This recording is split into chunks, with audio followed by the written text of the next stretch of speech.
Hello, Sean. How are you? Morning, Hardesh. I'm good, man. How you doing? I'm good, bro. I'm good, bro. Based in the UK, coming live from the UK today. Yeah. Yes, from Folkestone, Kent, Nice. I want to in my say we've in-laws' gone. place. Oh, nice. I didn't know that. Yeah. I wanted to say that we've gone international, but I guess we've been international from day one, haven't we? No, exactly. Yeah. But we most certainly are in different time zones right now because it's like close to 8 a.m. where I Yep. am on a Sunday. Yep. What time is it where you are? It's almost 3 in the afternoon. Um, Okay. which is great because Weekend's then, winding down for you. yeah, it is. It is. But you can bring the energy from the morning, right? I'm kidding. Yeah, or the lethargy. Yeah. Just for everyone who's listening, the reason Sean feels lethargic is because he spent the past couple of days surfing and frolicking in the Yeah. sand. Yep. Awesome. It Awesome. was fun in Cornwall. Had a lot of Yeah. Cornish pasties. It was good. So, shall we get started? Yeah, let's do it. What are we Awesome. talking about? Awesome. So today we are going to be talking about self-inquiry. So this is based off a book that I shared with you, which is entitled "Who Am I?" It's by an Hmm. Indian sage whose name is Sri Ramana Maharishi. And really, the premise of what we want to talk about today is this idea that happiness is our true state, and the way to achieving or realizing our true state is to quieten down the mind. And self-inquiry is one way of achieving that. Interesting. Yeah, I mean, very much in the vein of what we've been doing so far, right? yeah, So yeah, I'm all for it. How did you yeah. come across this? Interesting question. Well, I've been exploring this. It's a philosophy. The philosophy is basically, in English, it's called non-duality or non-dualism. And I came across it, I think, 2 years ago, just randomly, just doom scrolling on YouTube, and I came across a video that um, intrigued me and ended up watching about this. And I was very surprised to learn that I knew nothing about this philosophy. And the more I sort of explored it, the more fascinated I became by it, right? And I spent the past 2 years reading up as much as I could about it and just trying to educate myself and understand it. And I would say that I want to say it's blown my mind, and it's changed my perspective on a lot of things, and even the way in which Cool. I look at myself, the way I understand the world. Um, and one more thing is, it's also changed how I think about everything else that I have read about spirituality or religion to that point, because it almost helped me sort of synthesize everything and understand things in a better way. And I'll get into what I'm talking about, but the main reason I think this really resonated with me is the fact that it talks about happiness being our true and genuine state. It's what and who we are, right? And the practice that it advocates, which is self-inquiry, um, doesn't require you to adopt dogma or operate on just pure belief. It actually encourages you to investigate this for yourself, right? Um, Hmm. and those two I things like that. really appeal to me, right? Hmm. And in just practicing it, I want to say that I have seen the benefits, and I think the reason I shared that with you because I wanted to get your opinion on the philosophy, Hmm. um, and and also just because I think it's so relevant to everything that we wanted to explore with this podcast, which is self-inquiry, which is about unraveling the self, right? And this, I think, this podcast or what we want to talk about actually gets to the heart of that question, right? That Yeah, process of self-discovery, right? certainly. Yeah. No, that's interesting. I'm glad that you shared it with me because from the reading that you sent across, there's definitely quite a few things that I highlighted there that that I found interesting. I think it's wonderful when you find a philosophy or concept that can effectively tie everything else that you've read Mm, so far. Um, I like the idea or concept anyway that there is no dogma. Because I do, having practiced a form of religion, I don't want to say was forced on me, but when you're a kid and a teenager, and whatever your parents say goes, um, you know that religion that I practiced was something that I didn't really identify with, yeah, um, and so these faith-based or um, ones where you do need to pray to some sort of ethereal being, I don't particularly think is one that truly reflects the times that we're in now. yeah, So I definitely identify with the concept of this more investigative philosophy where you kind of seek out the answers for yourself as opposed to just have some faith, yeah, because it puts the control a little bit more in your hands. exactly, exactly. And that I think is that's what it's about, right? Because we live in an age where we have so much of information, and someone tells you to accept something blindly, your first and natural reaction is, hold on, it's doubt, Yeah. right? Hmm. Um, but let's maybe dive into it, right? Let's get into, I think, the problem. Like, what is it that why we think this is important, and what problem do we think that we can solve with this, right? Um, and to put it Yeah. simply, I think the problem is the fact that most of us are struggling to some degree with mental health issues, right? In our lives, why are we so worried, anxious, and stressed out all the time, right? And that Hmm. is the big question. Just today in the news in Singapore, they reported that suicide rate amongst youths in Singapore is the highest it's ever been over the last 20 odd years. Um, Oh man, and a large majority of it's those terrible. are made up of men, right? Now, obviously, it's not right or fair or accurate to say that all of it is arising from mental health issues, but it's undeniable that mental health issues are on the rise, right? So that's the problem, right? Like, why are we all struggling with these issues? And in my opinion, the reason for that is because our thoughts are running wild, right? Um, when we grow up, as we're growing up, from the time we were children, right, we never really thought how to think, how to develop a healthy relationship with our minds, right? That conversation actually never happens. No one ever teaches you this. That conversation doesn't happen. Schools don't teach you this. Your parents don't teach you this. So Hmm. it almost is something that we take for granted. We take our relationship with our minds for granted, right? So as a natural consequence of that, we are always being led by our thoughts, right? We're always being led by our minds, and our attention is always stolen by whatever grabs our mind, right? Which are thoughts all the time. Hmm. Now, that's our natural state of operating. If you look at the environment in which we live in today, where social media and new technology, all these different technologies are basically seeking to hijack your attention, right? They're actually competing Yes. with one another to hijack your attention. And that to me is like pouring fuel onto fire. The fire is pre-existing because of our, you know, unhealthy relationship with our minds.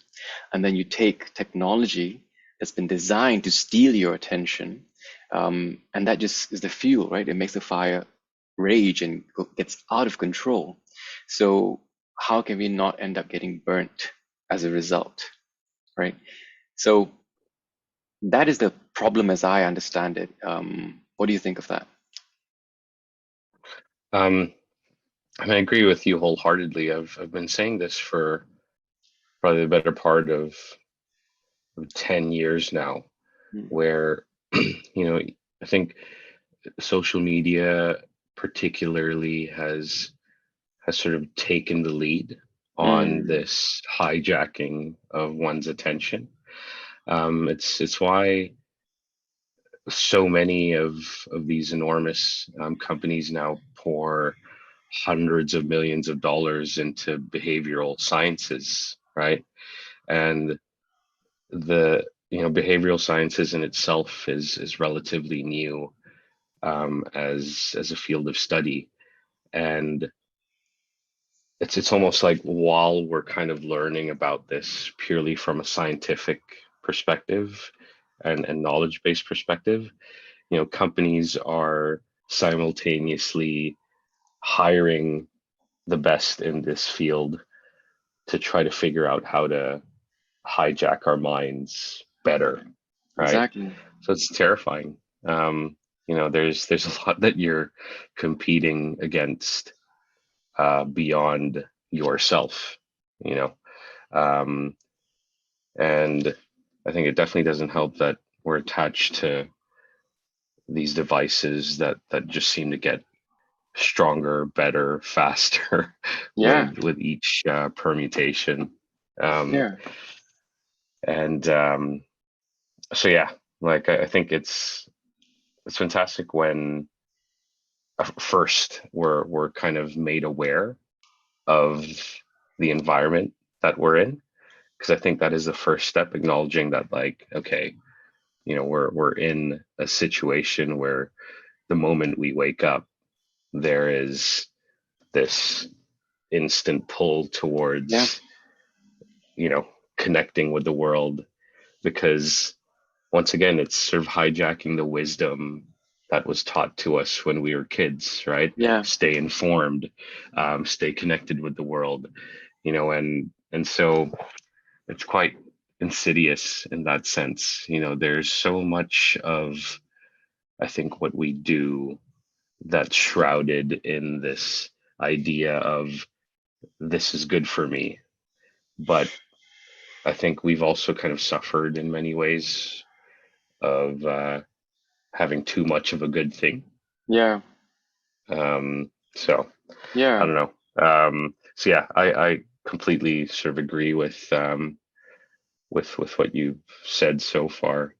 Um, but it's interesting how, I guess, in terms of this philosophy and this concept, how old is this? Because Mm. I think the fascinating thing that I find with these kinds of things is the test of time that it stood. And you know, I'm talking about this stuff in the context of a very real world current situations, but I suspect this probably spans many, many decades and many lifetimes before us. Yeah. So it's always, I guess, sort of been a bit of an issue. It's just the devices are different Yeah. this time. I think that's a wonderful segue, right? I mean, because that basically leads to my next point. This philosophy, if I'm not wrong, it stems from Hinduism itself, right? Which is Mm, super old, right? And like if you ever read the Upanishads, which is a series of uh, well, spiritual texts, right, hmm derived from Hinduism, you'll see that these concepts are discussed at length, and when you read the Upanishads, it's it's enlightening to say the least, because one of my takeaways from reading the Upanishads is that people have been thinking about these issues for thousands and thousands of years, and Yeah. they haven't just been thinking about it. Some of them have found solutions that appear to work really well, in terms of addressing the age-old questions, right, that we have. Why are we here? What are we meant to do? And most fundamentally, who are we, right? Mm, Um, And the point I wanted to make was all of this may stem from this confusion, right? Firstly, it's our confused relationship with our minds. Um, we assume that we are in control of our minds. It's a question that we never explore. Yeah. As I discussed, from the time we are born throughout adult, we never take the time to explore our relationship with our minds, and we assume that we are our minds, that we are in Hmm. control of our minds. Now, alternatively, we believe we are our bodies, that that is the sum of what we are. Or some people mix the two. We are our mind bodies, or we are our body minds, right? Hmm. um, some people say we are our ego, right? And some people, as a result of saying that I am my ego, that means I'm separate from others and I'm separate from the world, right? Which then creates this duality, right? So Hmm. this book, and this philosophy questions that, right? And the fundamental premise here is, who am I, right? And it what it says is that I'm not my mind, I'm not my body, and I'm not separate. There is no there's no me and the world. There's only one, right? So that, in a very, very, summarized manner, is the philosophy, as I understand it. What non-duality actually means. It's not two, it's one. Everything is actually one, right? But if we spend a bit more time just sort of investigating this idea that we are our minds, I think we've Hmm. talked about this before. We take it for granted that our thoughts are ours, that we control our thoughts, right? We take it for granted that our bodies are ours and that we control our bodies. Now, when Hmm. we believe that, it's inevitable that we will have to feel completely responsible for every action and every thought, right? So we feel that we are in control of it. And then when we go through life and we realize, hold on a minute, I'm not in control of all my thoughts. I'm not in control of all my actions, right? And then that that dissonance, that disparity between what we believe and what reality is telling us, creates suffering, right? Because now Hmm. because we feel responsible for everything that's happened, how can we not feel shit about ourselves as a result, right? Yeah. So, and that's the problem that this philosophy forces you to acknowledge and to consider for yourself, right? Who are you really? If you are your body, for example, which body are you? The one that was when you were 5 years old? Was it your 20-year-old body? Or are you just this organism that continually just ages and changes, right? So when you say your body, what exactly are you referring to? Or another example, if I were to cut my fingers off, right? Is which like are my fingers still me, although now this detached from my body? If I were to cut my arm off, right, like is my arm still me, right? So if I keep on going by this process of elimination, like where do I start, where do I end, right? Hmm. There are some studies that suggest that when when there's a reaction, when an arm reaches for a glass, for example, your body or your brain has already made that decision, and you only become aware of that decision after the decision has been made, right? Hmm. So what does that suggest, right? That means your body is operating autonomously, right? And if you're really responsible for your body, how often do you spend time sort of regulating your heart or your liver or your stomach, right? Are Yeah. the body's doing it automatically. Obviously, that's the answer, right? But Hmm. when you just go down this train of thought, you realize, okay, shit, maybe I've taken this for granted, right? And that's just Hmm. the body. And if we think about the mind, it's the same thing. You just have to sit with your thoughts and just daydream for a bit to see this for yourself. These thoughts, where did they come from? Where did they go, right? Yeah. And who decides how long they stay for, and which ones attract my attention and don't? Mm. So then when we say I'm in control of my mind, maybe you can conjure up thoughts, but why do you choose to conjure up particular thoughts and in that particular, format, for example, right? Hmm. So there are these questions that I think if you investigate for yourself, that will raise doubt, right? And I'll just end this piece and turn it over to you with this story that I love, which is the idea of a wave and an ocean. I think you shared a book previously where this same or variation of this analogy Hmm. was written about, right? But I love this because the way I understand this is it's like we are a wave in an ocean, right? And because we assume that we are a separate and unique identity, that we are in control of everything, as the wave in the ocean, I'm saying to myself, okay, I'm going to crash on that rock. I'm going to hit to that rock, right, that rock on the right. I'm going to get there. Hmm. And try as I might, I don't seem to be going the direction, right? And I end up, crashing onto that beach over there on the left, right? Um, and I despair, right? Like, why is this happening to me? Because I don't realize I'm actually part of the entire ocean, you know?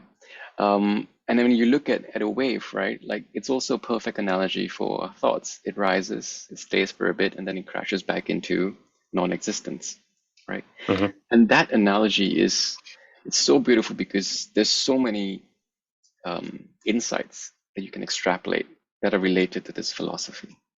I'll stop there. What are your thoughts? No, I think I can definitely relate to the idea, or at least what you were saying earlier, just about attaching too much of yourself to the thoughts that come up. And I think quite right. When we were younger, at least the curriculum that I was put through, there wasn't any particular topics about that address your thoughts and the association that one has with those thoughts, right? I think um, philosophy tries to address that in its own way, but I know personally, I never ended up taking any philosophy based courses. A lot of the stuff that I pursued was purely fact based maths, sciences. And so, uh, I think even the concept of overthinking wasn't really something that was ever really introduced to me.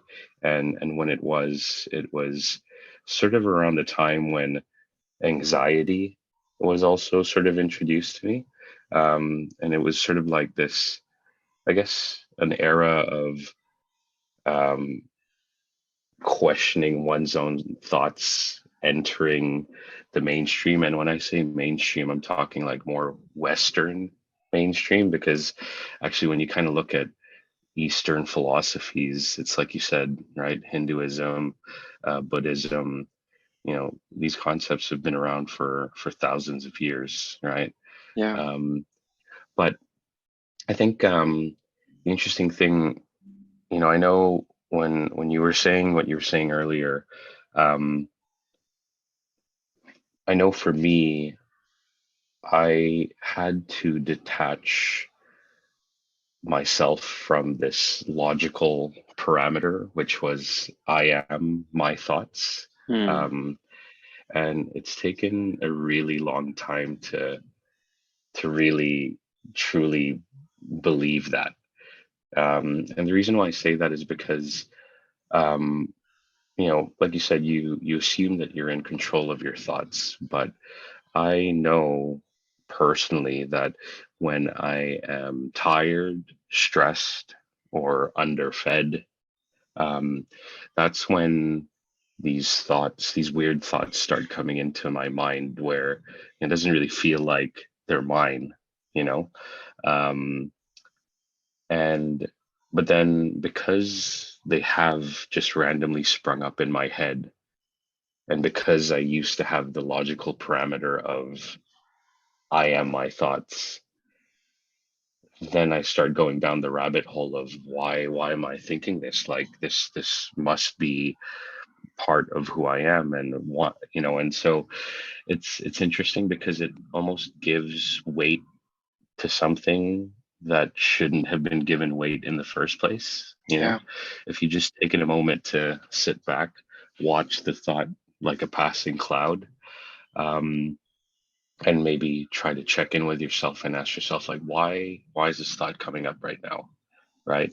And so there are more and more moments where these types of thoughts that don't seem like me, where I'm now starting to get into the habit of observing them like a passing wave or a cloud.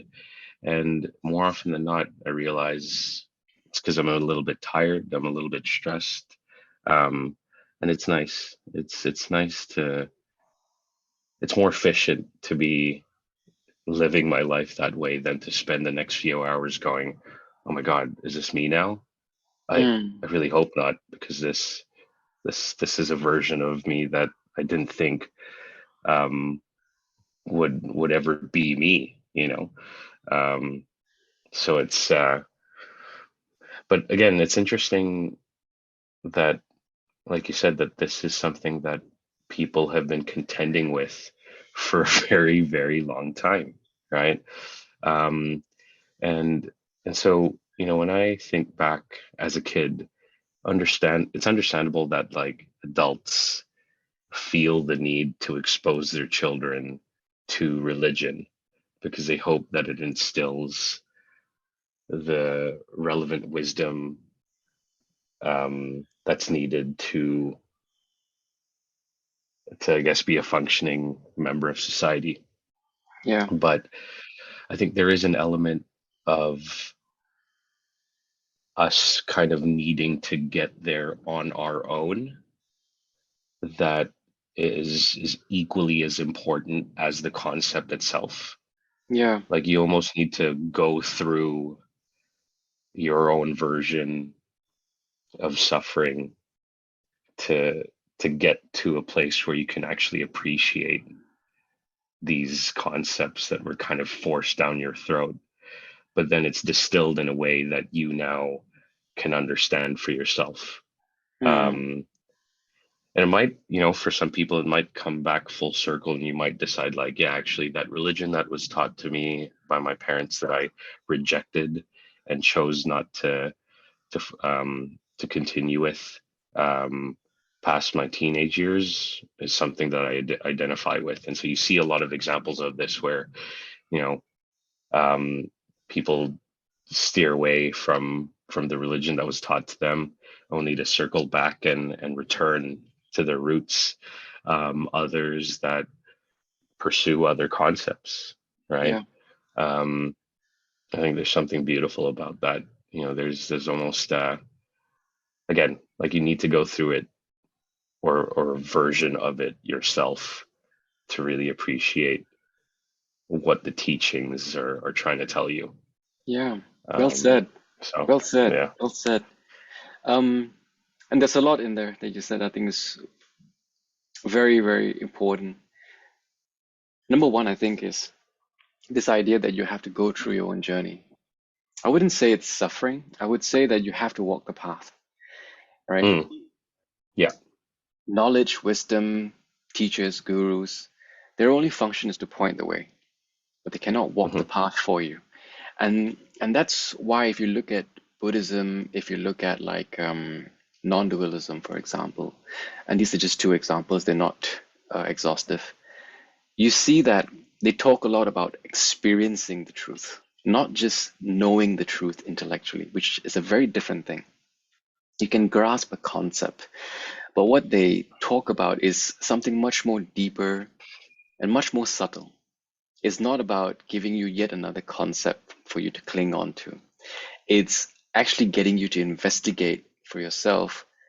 And while they can hint at the answer, they cannot share that experience with you because you have to walk that journey and experience it for yourself.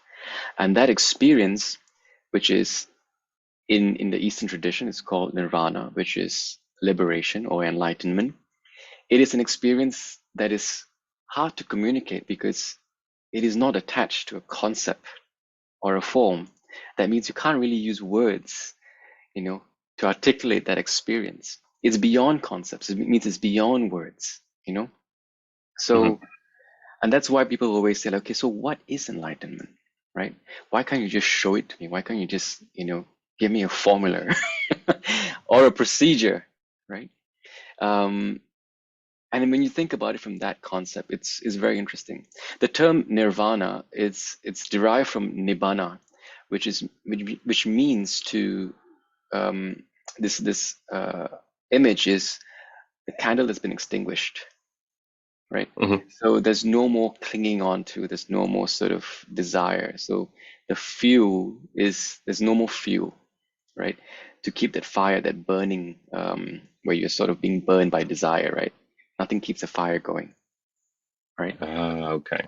So to not be, people always equate that with this fear that I'm not going to become anything. I'm just going to, vanish, and that arises according to this philosophy is because of this misidentification of who and what we are.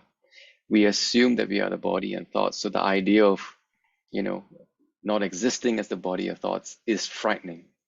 But that's not what it's suggesting because the truth is much more subtle and deeper, and it's actually much more profound and much more wonderful, which we will get to. Um, but that's the point of self-inquiry, right? Which encourages you to walk down this path, right, for yourself and inquire as to who you really are. And that brings us back full circle to the book that I shared with you. And the title of the book is Who Am I? Right? And so, what the sage, Sri Ramana, is suggesting that he's saying that enlightenment or liberation is not something for you to have or gain. It is your natural state. It is what you are already. That is your true state of you, of me, of everyone, right? And that state is happiness. It's bliss, right? Now, the point of self-inquiry is to get you to remove what stands in the way of that experience, of realizing that you actually are this and you've always been this, right? And self-inquiry helps remove the ignorance, right, that stands as a blocker, the obstacle. And that is the way to think about it.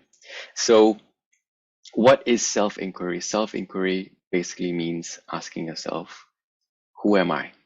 And that's it. It's so simple, that it's deceptively simple that people just go, huh? What does that mean? Just ask myself, who am I? But allow me to explain. So we talked earlier about how we get distracted by our thoughts. We are, we're always being led astray by our thoughts. All of our problems are not out there in the world. They're actually in our minds, and they take the form of thoughts, right? So if you think about yourself when you're in deep sleep, right? When you're in deep sleep, you're completely at bliss. Your problems don't plague you. Your bills don't disturb you. Your work issues don't disturb you. Neither do your relationship troubles, nor do your ambition or your purpose or the neighbor who's been yelling at you. None of those things actually seem to exist, right? Even the Hmm. identity of you as a man, or as a woman, or as an inadequate person, all those concepts are gone when you're in deep sleep, right? What happens to all of your problems? What happens to the world? So that is one way to sort of get us to see all of our problems are not out there in the world. It's actually in our thoughts, right? Mm. And the stress, the anxiety, the dissatisfaction, the suffering we experience is related to our thoughts. And when there are no thoughts, when you're in deep sleep, right, you're in bliss. Now, some people might say, of course, you're unconscious. But if you're really unconscious, how do you know you were in deep sleep? right? When you're in the dream state, you have all these, fantastic dreams, right? Um, Hmm. and you're playing a character. And what's happening when you're, dreaming? You're having thoughts, you're interacting.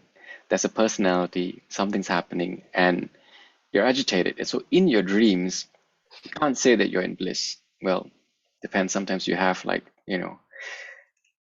I guess. Yeah, I was gonna say, like, Yeah. when you started with all this, like, tell that to my nightmares, because, like, man, like, Yeah. they are terrible. But there you go, right? So we have nightmares, and nightmares agitate us, but nightmares are also thoughts, right? They happen Mm, in the mind. yeah. And so do good dreams that happen in the mind. But it creates agitation, and we can't say that these dreams leave us in a blissful state. And Mm, so that's the dreaming state. And then we talk about the waking state. So a lot of these sages from different traditions, even my own religion, which is Sikhism, they constantly refer to this waking experience as a dream. Is just an extended and much more detailed dream as compared to the dreaming world, right? But this is still a mhm, dream nonetheless. And the same things happen. You're plagued by thoughts, right? So the point of me describing the deep sleep state, the dreaming state, and the waking state is that these three concepts are referred to constantly in this philosophy, right? To describe our experiences of life, right? And to also sort of showcase the prevalence of thoughts and how it's sort of related to our sense of self and our suffering and our peace of mind, right? So mm, when you think about this, then self-inquiry is a strategy to get you to learn how to quieten down the mind. Because based on everything that I've just told you, the reason we struggle is because of our thoughts. So how do you quieten down your thoughts, right? How do you take command of your attention away from these thoughts that plague you day and night whenever you're awake or dreaming? How do you sort of steal back your attention?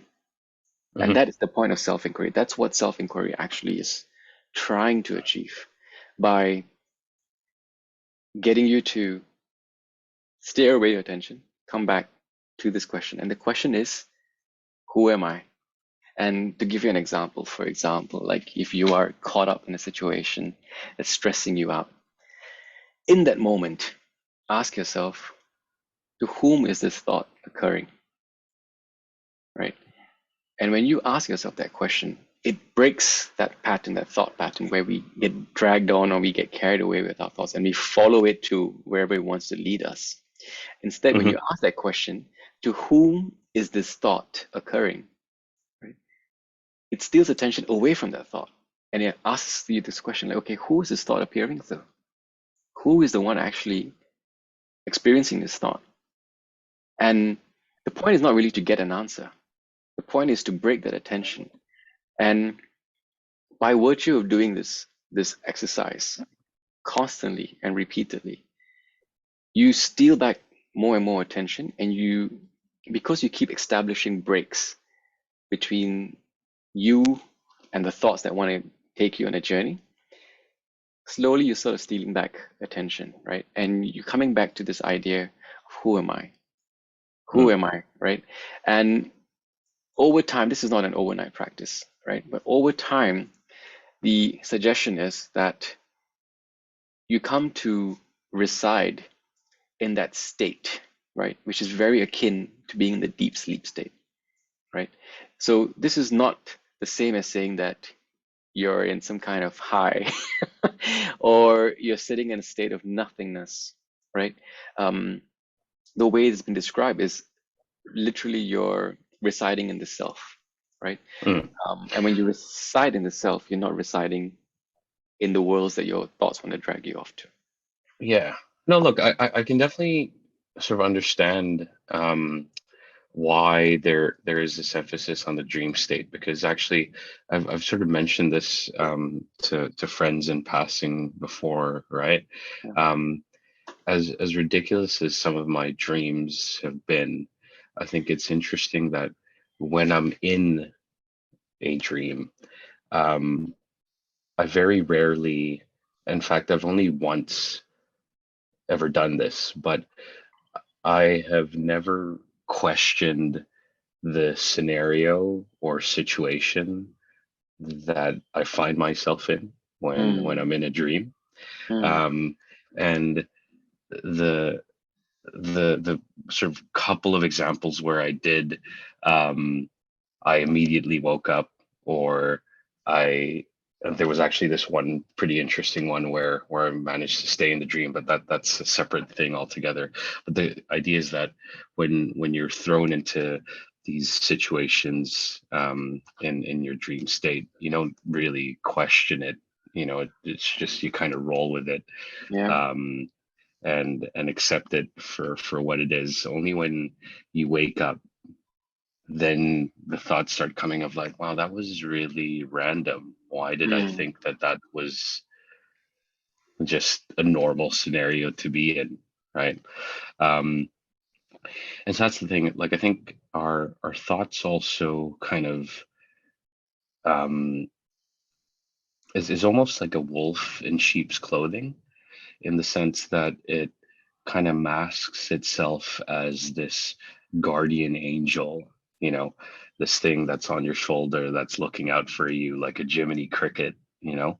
But the reality is that it also can be quite insidious, because it can sometimes rob you of a perfectly nice moment, you know, where I've had situations in the past, um, where the moment itself is peaceful, it's serene, but then my thoughts start coming in of, when is this going to be over? Or, because this moment is so perfect and blissful, this surely must mean that something bad is going to happen, or something bad is just around the corner. yeah, And you think to yourself, you convince yourself like, oh, these thoughts are looking out for me, they've got my back. um, and so I must listen to them. But the reality is that, you're, like you said, like, your thoughts are just your thoughts, right? And yeah, sometimes, just,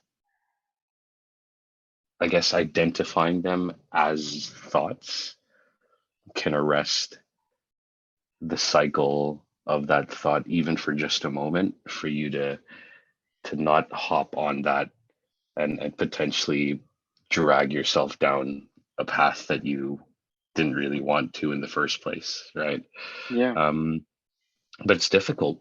Like, it's honestly, it's I think it takes a lot of discipline, um and rightly so. It's because I think,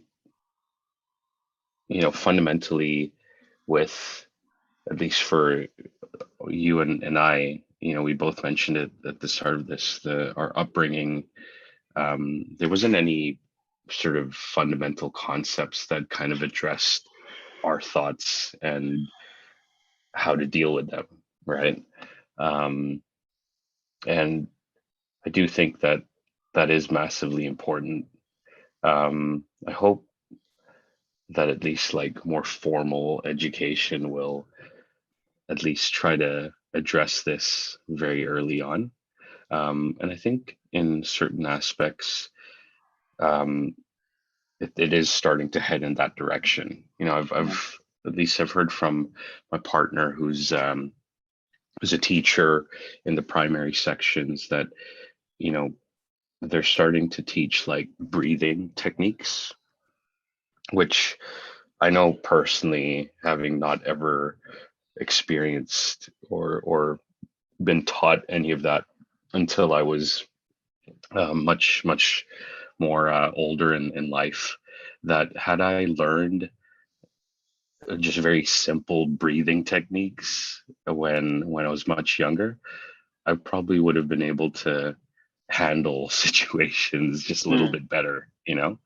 Um, but I like that it's starting to kind of head in that direction, where it might not be addressing the thoughts in itself, but it's kind of giving you the space to at least get to that concept of Yeah. just observing a thought for what it is, Yeah. as opposed to just accepting it as who you are and just kind of running with it. And then suddenly, you've ruined an entire day just because you've followed the breadcrumbs of a crappy thought. Yeah. Well said. Well said. And you're right. If you've only ever known this drug and you've only ever experienced life through the lens of this drug, the concept that might be a different way of being is alien and frightening, and for some people, impossible to believe, right? But you just have to ask yourself, and I think what you were alluding to earlier, when someone upsets you, how much time and energy do you spend just focusing on that one incident, which is a thought? At the end of the day, it's a thought that you're clinging on to, right? How much does it take from you? And what is your experience of life when you go through that period where you're obsessing over that thought? It's negative.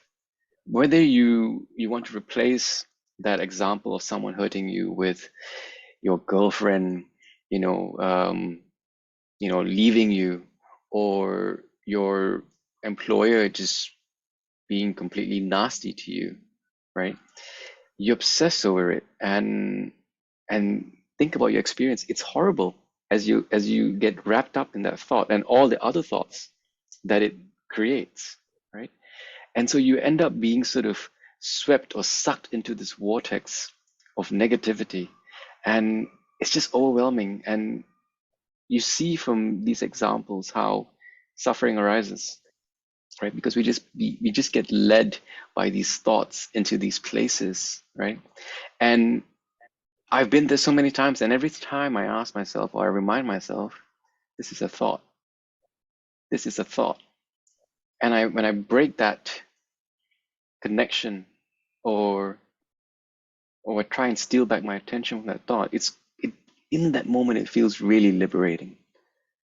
That, oh my God, this was just a thought, and I'm corrupting this experience in this present moment by being somewhere else, right? Being caught up in that thought. And you can use that on the flip side, right? For some people who say, like, look, thoughts are not always a bad thing. Look at what this helped us achieve in this life, right? Our thinking is what got us there. Yes, but again, at what cost? And what is it that you're really after? If you're after happiness and bliss and peace of mind, then you'll have to investigate for yourself whether your thoughts have actually given you any of those things, right? And what this philosophy, and actually many Eastern philosophies, talk about the same point, is you think the causes of your suffering are outside in the world when it's actually in your thoughts.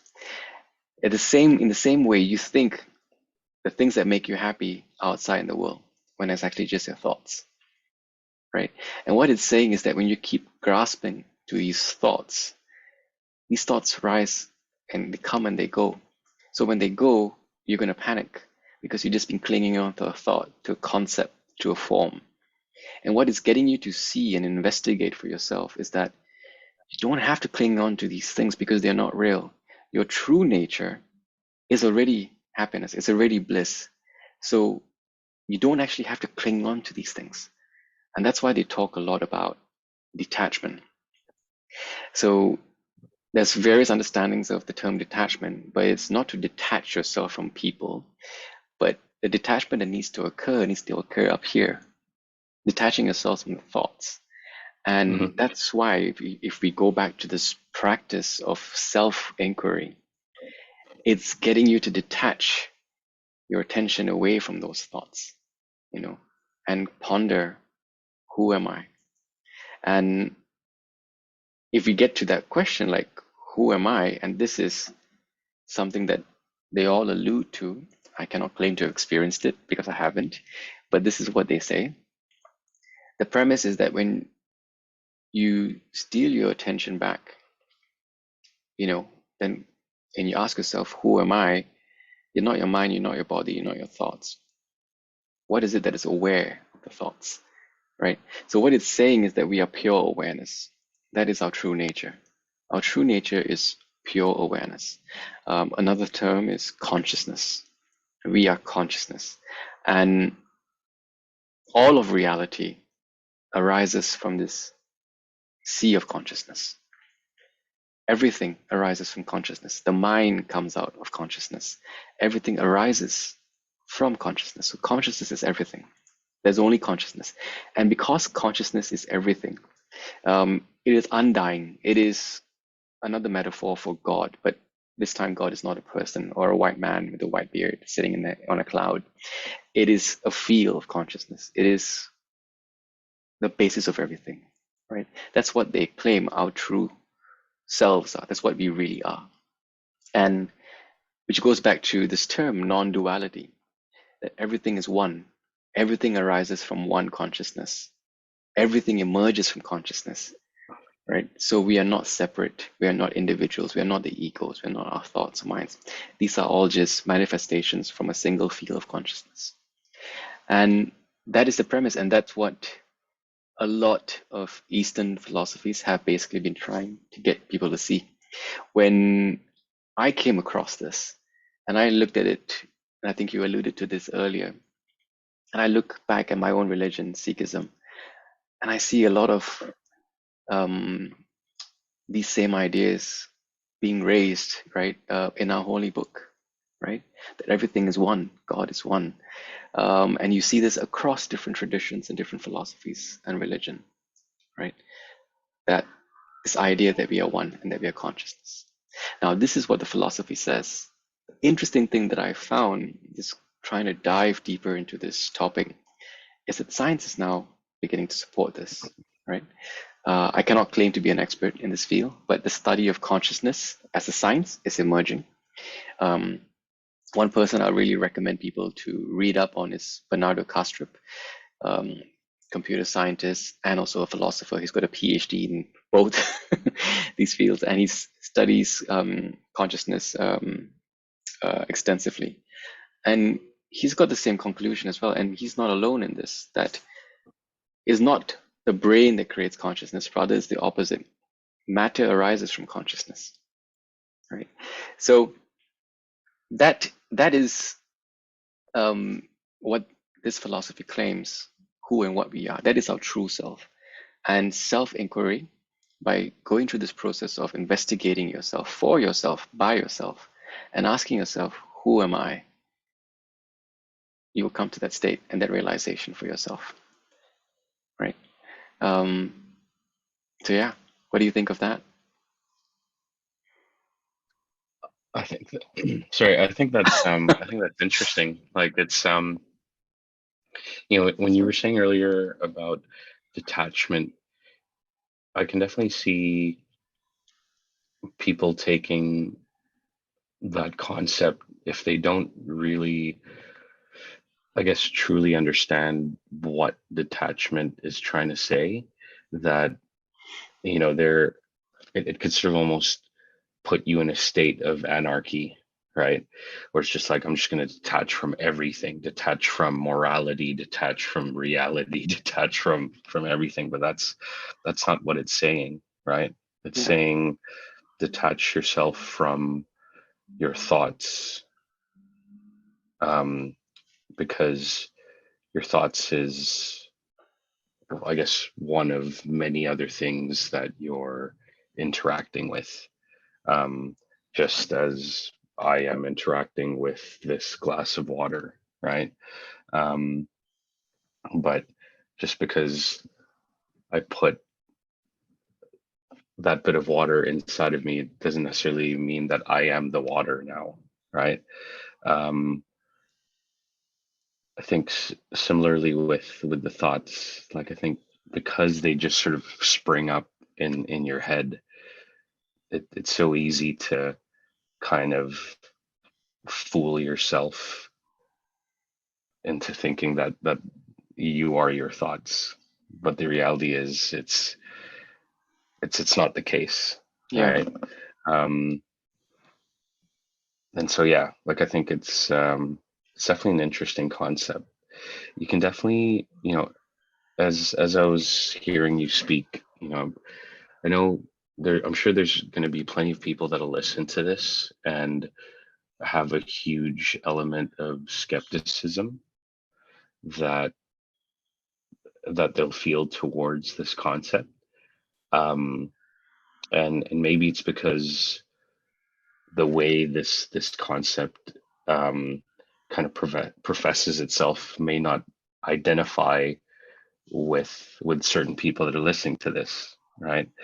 But I think the reality is that when you when you do eventually find that concept or that philosophy that does make sense to you, you'll start to realize the overlapping features that Yeah, this one that you're prescribing has with with I think what the wisdom is trying to teach us, which is, I guess, from my understanding anyway, the going back to the question of who I am, right? Or who am I? Um, to me, the answer is quite simply, I am now. Like I don't know if, and here's the thing, like I'm sure as I say this, other people that'll listen to this will go, "What are you talking about?" But what I'm trying to say is that I am not 5 seconds ago. I'm not 5 minutes from now. I am here. I am now. And if a thought were to spring up in this very moment, like it sort of is right now, it robs me of being who I am, which is here in the present now. Um, and so that to me is sort of the answer of who am I? I am here and I am now. That's all that matters. Um, what are your thoughts on that? Because I'm not sure if that's sort of like um, in in line with that philosophy or if it's kind of going against the grain of it. yeah. Um, No, I think but what yeah, you what are your shared, thoughts? I think what you shared is that point that you made was actually really, really important. Um, that people have their own ways and means of making sense of life, right? And this is one philosophy. And I think it's so important to always raise this point whenever we're talking or having these discussions, is that there's no one way, there's no one path to realization, liberation, peace. And just like how there are many rivers that lead back to the ocean, everyone has to find a way that Mm, resonates best for them. And I always use this analogy where I think because I'm from Singapore, we're surrounded by buildings. Um, and it harkens back to when I was a boy, right, when I was 6 years old. When you're on the third story, you have one view of things. You can only see so far. When you go up to the sixth floor, you can only see so far. When you go up to the 12th floor, you can see much further, right? So your view of things depends on which floor you're in, and the view is related to your position, right? Um, that's not better or worse, right? Because we're all different, right? Our experience is different. Our ability to um, understand and comprehend things changes over time, right? So at any given point of time, whatever works for you, go with that, right? As long as you are clear to yourself about what this is actually, what is the point of this, right? mm, Is it a crutch? Is it an escape? Or is it a means to understand and experience the truth for yourself, right? So what's motivating you? And that is a very honest conversation that you need to have with yourself. And not everyone wants to have that conversation. yeah. Um, I've had this conversation many times with my mother, who's prays a lot, right? Um, and I always used to ask her, like, what is it that you do when you go to the temple? What is it when you pray to God? What is it that you're asking for? Are you bartering with God? Is he a trader that you're sort of, trying to strike a bargain with? If I say this many prayers, will you give me this? Right? And where is that coming from? Is that coming from fear? Right? And I always said, like, look at the holy book of your religion and what it's actually saying. It's forcing you to introspect. It's forcing you to question, you know, this world that we cling on to. When we pray, we're actually asking for things to go our way, to have more things that we can cling on to, and to have less things that we don't want to cling on to, right? Mm. In effect, we're asking to be trapped by our desires here. But none of those things that we want will ever last long enough. So is that the right road to be going down, right? So in my head, for the longest time, it seemed like a very logical argument or conversation to have with my mother. And then I realized it's actually quite unfair for me to be having this conversation with her, because she finds peace when she goes to the temple to pray. She's not always transacting with God. So who am I to come in there and, in the interest of having an intellectual debate, challenge what works for her, right? Who am I to disrupt um, a path that she's chosen for herself, right? If someone walks down a particular path, if a person chooses to go for a walk every day and that's the person's form of meditation, who am I to go and challenge that? If that is what gets that person to a state of well-being, of happiness, of peace of mind, I have no right to challenge that. Just because I may not understand it, because it may not resonate well with me, it does not give me a reason to diminish it in any way. And that's why I think what you said is so profound, because there are many ways, there are many ways, and you just have to find what works for you. Ultimately, the only thing you can do for yourself is be clear about what it is that you are pursuing. Um, Yeah, I and think that's beautiful. Yeah, it's no, I think it's yeah, and it's fantastic. Like I think it's great that you can have these kinds of conversations with your mom. I think even better so that you sort of came to that realization on your own that this was a path that she'd chosen, and so there was no right in someone else kind of questioning. Um, because everyone, like you said, I love what you said earlier about, you know, the everyone has their own river to follow to get lead them back to the ocean. And also the analogy of being in different levels of a building. I mean, it makes so much sense, right? We're all fundamentally different in our experiences, and so um, what might make sense to one person to self-actualize can be fundamentally against the grain for someone else, yeah, right? Because our experiences are all inherently different to each other, um, because we're not all made exactly the same. yeah, yeah, well said. And there was one other point I wanted to add as well. It's Hmm. it's to be clear about what it is your objective is. And Yeah, I want to be really careful about what I'm saying here, because you get what you ask for, almost, right? The only problem is yeah, sometimes we're not really clear about what we're asking for. And the reason I think this philosophy resonates well with me is because in my own introspection, I have obviously struggled to understand, like, what is the point of it all? What is our purpose here? What am I meant to do here? And how do I make the best use of what is a very limited experience, right? So I think that was the motivation for me. And so understanding and experiencing and finding out what that answer is my motivation, right? Um, and this resonates very well with me in terms of self-inquiry and sort of understanding like, maybe the point of life is to recognize who you are and what you really are, right? Is not to go anywhere so much as to earn so much, or it's not to cling on to things that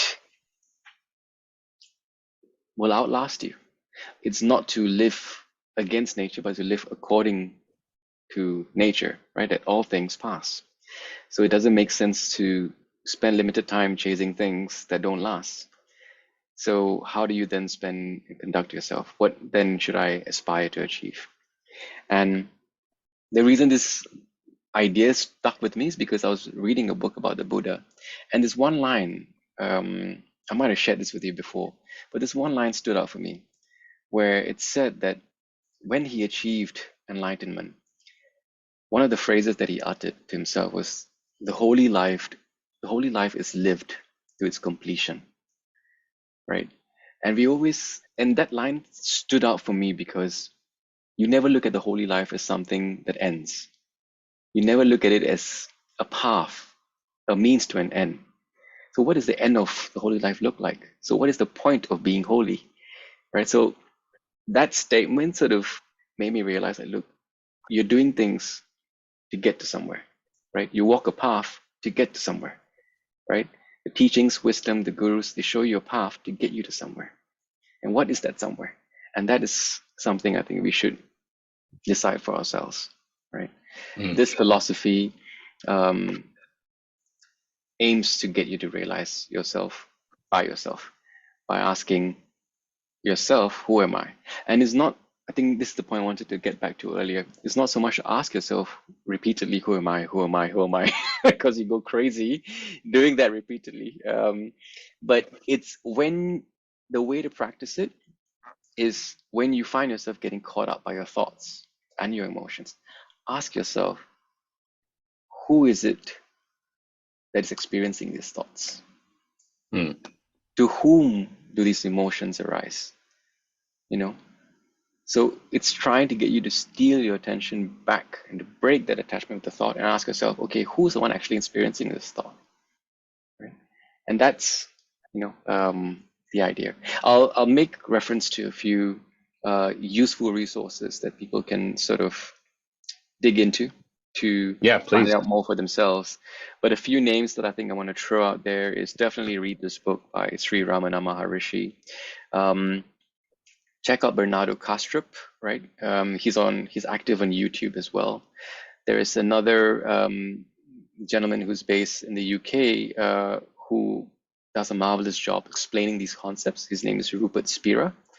And these are just a few of the names that I think are really, really helpful. There are a lot of books out there as well. I'll try and link them in our YouTube video so people, Yeah, you know, um, I think that'd can be do their own massively helpful. investigation. Yeah. But what do Yeah. you think of this whole conversation and the premise, which is happiness is our true nature and self-realization is, self-inquiry, sorry, is a one path to get to that Mm. um, experience for yourself. Yeah. Look, I think it's very much in line with, um, you know, and what I'm about to say. I I want to emphasize that this is genuinely what I've been wishing um, for for my birthday. Just when you're about to blow the candle on your birthday, what I've been wishing for the better part of probably like the past 14, 15 years straight is I wish that I could be happy and serene. That is quite literally all I've ever wished for. Um, I've not wished for $1 million. I've not wished for, big fancy mansion. Like I've just always wished to be happy and serene, Yeah. right? And I think um, when you mentioned about praying and bartering with your concept of God, um, I know once upon a time when I did pray to a God, that's exactly what I used to do. I used to ask for things, like if you give me this, I will stop doing this, or, you know, but these days I still, I've only started getting back into the habit of praying. And I'll admit that when I'm praying, I'm not praying to any specific God, because in all honesty, still trying to figure out what version of that I'm comfortable with. And so when I pray most comfortably to the universe. Mm. And now when I do, I pray for tools. I pray for tools to get me there myself, rather than wanting something or someone to just pluck me and drop me there, you know? Yeah. Um, so, so yeah, like I think it's, I'm really grateful that you've sort of recommended these other people to look into. I'll almost certainly look into them Awesome. myself, because I think that is part of this whole journey, right? Investigating, learning from other people's experiences, other people's perspectives, and kind of reaching something that is uniquely your own. Yeah. Um, Yeah. and so, yeah, I really appreciate that. And I'm so glad that you picked this topic. Because I'll admit, even when I was reading what you sent to me, I was struggling to kind of figure out how we could make a coherent episode out of this. But now that we're kind of nearing the end of it, I feel like this could actually be our best one yet. Like I love Yeah. what you've said. I love the exchanges that we've had. Um, so I'm looking forward to our next one. Awesome, man. Same, same. I had a wonderful time talking to you about this because I can see that, it really resonates deeply with you. And I know it's something that you care deeply about, and it's something that's personally very important to you. And I love that we both approach it from different perspectives, but with a shared Yeah, ambition, right? A shared goal, right? And I hope everyone listening feels the same way. And if they do, please tell us what you think. Please subscribe. And tell your friends as well. We'd love to know what people think about this episode, right? And whether, especially if it was useful, right? 100%. Cool, bro. Thank you for your time, and thank you for a wonderful conversation. Yeah, no, thank you for taking the lead on this. Looking forward to our next one. Yeah, same here. Until next time.